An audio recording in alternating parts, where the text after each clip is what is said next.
If plants don't have mouth, how do they eat? So plants generate its own food through a process called photosynthesis. So photosynthesis is a process wherein they convert light energy into a chemical energy. And there are two main stages of photosynthesis. First is the light-dependent reaction because in this step, it will rely on light or it will depend on light. That's why it's called light-dependent reaction. And lastly, the second, the light-independent reaction. So let's start with the light-dependent first.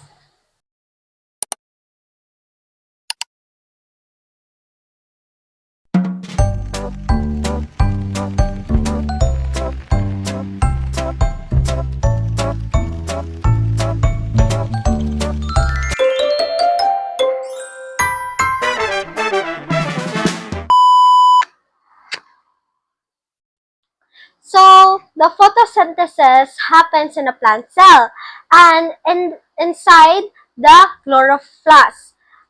Specifically, the first stage, which is the light-dependent reaction, happens in the thicoid membrane. So now I'm gonna illustrate you how light-dependent reaction works.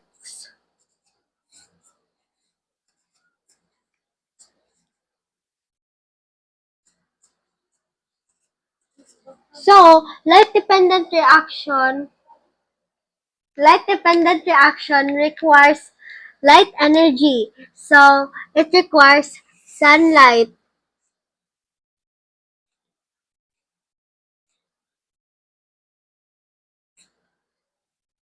After that, let's draw three rectangles. Let's make it big as possible.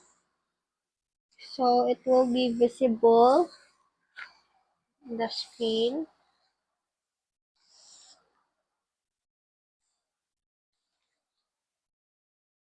Want to make it big as possible.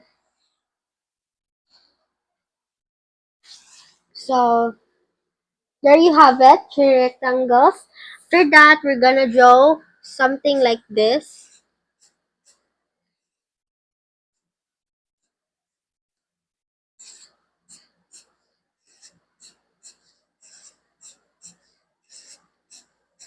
So this is what you called a phospholipid bilayer.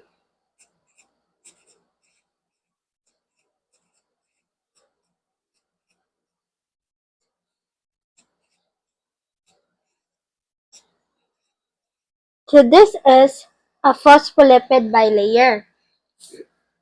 So the first rectangle, as you can see here, is called the photosystem 1, photosystem 2.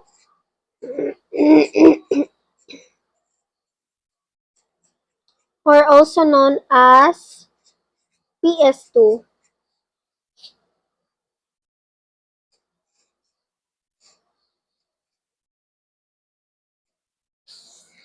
So, the first process in the light-dependent reaction is called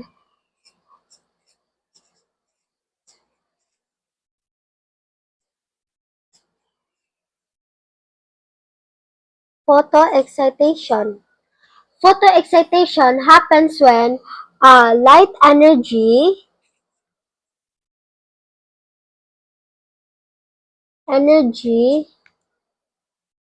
strike at the photosystem 2 in the form of photons. So photoexcitation, from its word photoexcitation, it's it it it is the excitation of electrons.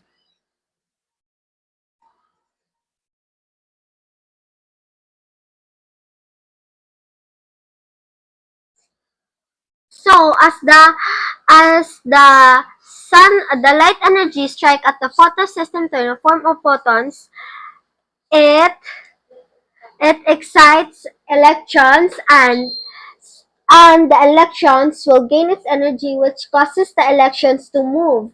So as you can see here, so assuming there is no sunlight, so the electron stays still.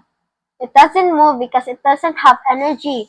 And with sunlight, as the sunlight strikes the photosystem too, the electron excites. It gains an energy and which causes them to move. So, after that, let's do some of the phospholipid barrier again.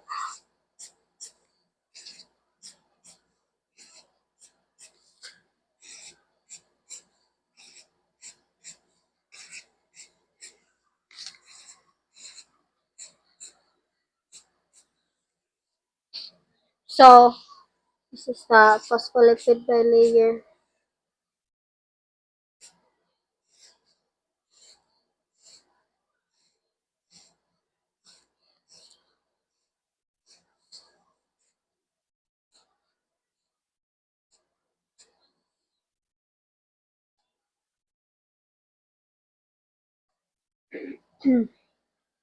So after this photoexcitation, uh, since the electrons gains its energy, causes them to move. So the electrons will move now downwards, move to the another. But before that, I'm gonna discuss the how the how photolysis works. So eventually, as the electrons move to this, there are no electrons left in the photosystem too, which which I have which means to be that there must be an electrons stored in the photosystem too. So we need to replace those electrons. How can we replace those electrons? So this is where the photolysis happens.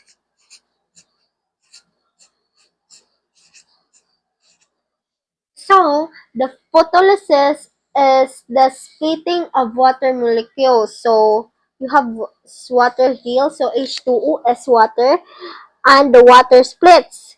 As the water splits, it releases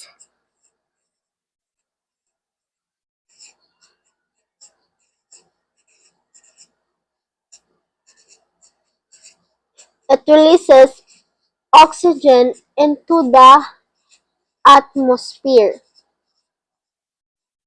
And it also produces hydrogen ions into the lumen. Lumen is the space in the thylakoid.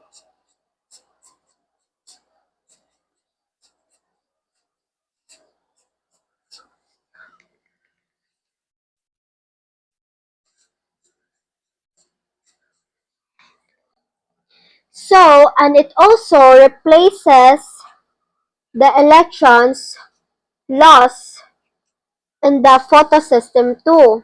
So, it gives photosystem 2 new set of electrons since there are no electrons left in the photosystem too since it it had been excited and causes them to travel. So this thing right here is what you called this is what you called an ETC, electron transport chain.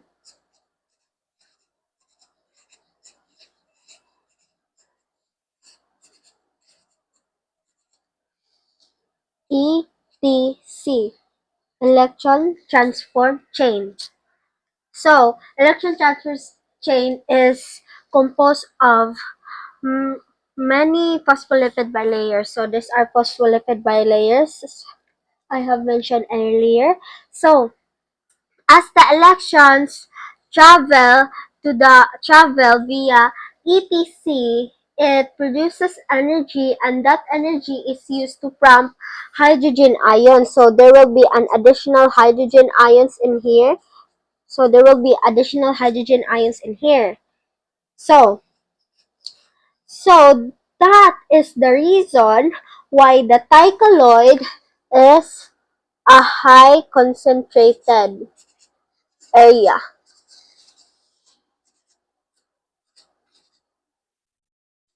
High concentration area. Because because this in the thylakoid, this is where the hydrogen ions are originally made. So by the process of photolysis and by the process of ETC. And since I've mentioned earlier that it produces energy, meaning they uses their energy to pump hydrogen ions. So eventually the electrons here loses at energy, and as it reaches here in the second rectangle, or what we call the photosystem 1 or the PS1,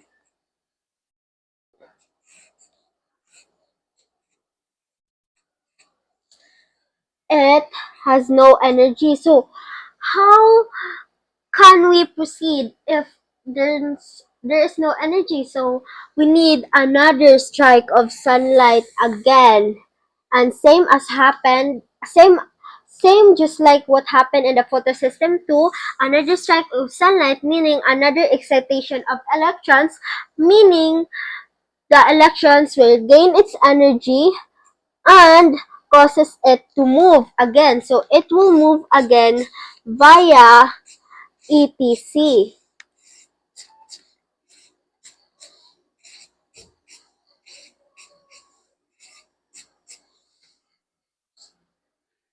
So the electrons, this times this time the electron will move upwards.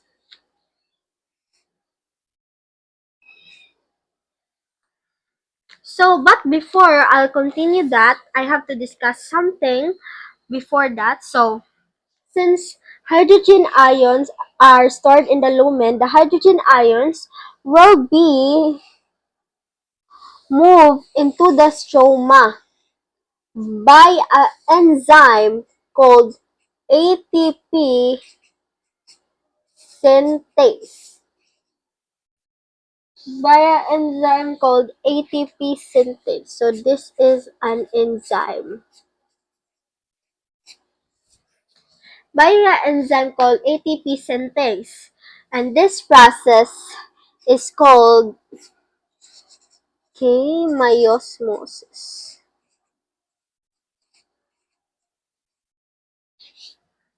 Chemiosmosis, wherein the hydrogen ions from the lumen is moved back into the stroma, move into the stroma via enzyme called ATP synthase. So there will be some hydrogen ions in the stroma.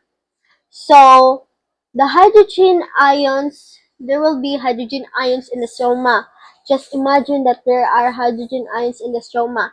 And with the ATP synthase together with the ADP and inorganic phosphate, they produce ATP. So ATP is one of a product of the light-dependent reaction. So ATP is an energy carrier. ATP is important. This product is crucial because you'll need ATP in the second process because there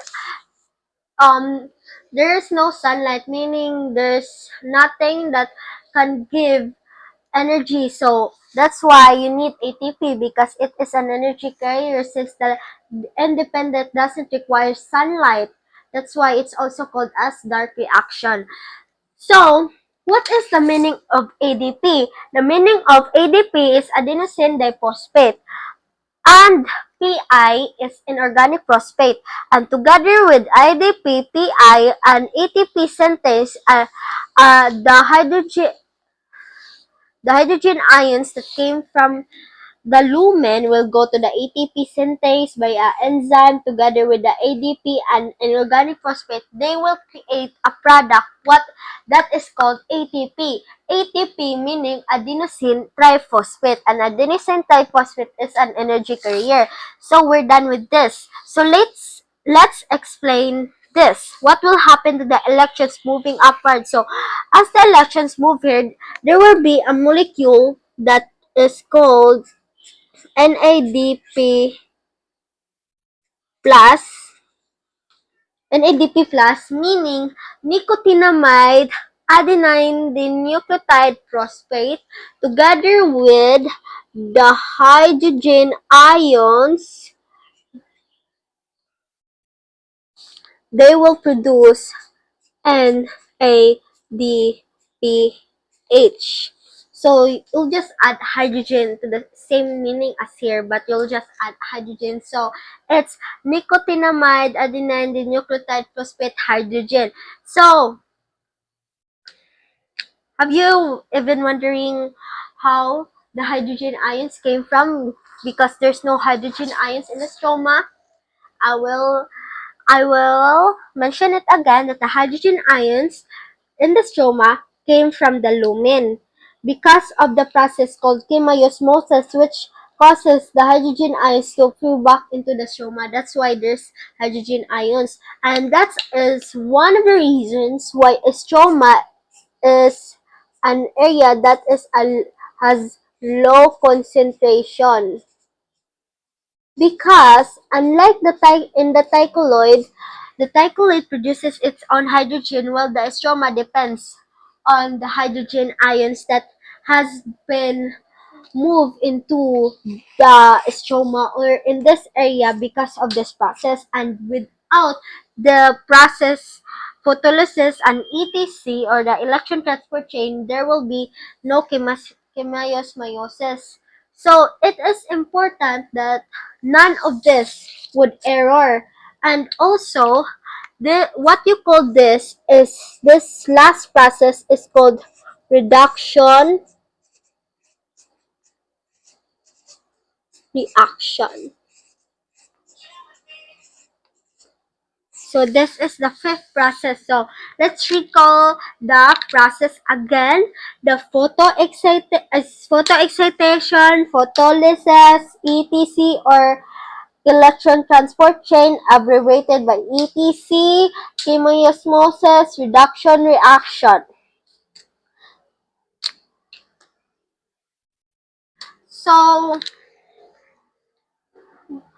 So what are the products of the light-dependent reaction? So its product are the ADP, NADPH.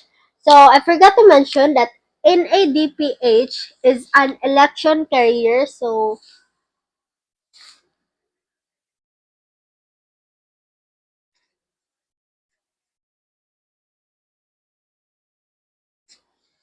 ATP, NADPH, and together with the oxygen, these three are the product of the first stage of photosynthesis, which is called the light-dependent reaction, and its reactant. You know what reactants mean? Let's compare it to you when you're cooking. When you're cooking, you need to add some ingredients that is crucial for your cooking to taste good. So you add some seasoning like that, and that is has the same meaning with reactant. It involves in the process, and it also you need them for because without them you could never make your product. So just like first of all, we need light energy because without light energy, light dependent reaction wouldn't exist, meaning there's no photolysis at all. Photolysis, there's no photosynthesis at all. So first above all is the light energy, our source of light energy, the sunlight. And sunlight, the NADPH, and NADPH, ADP, inorganic phosphate, And also the water, because of the because if there's no water, there will be no photolysis. So that's why water is important. So, since I have discussed how light-dependent reaction work,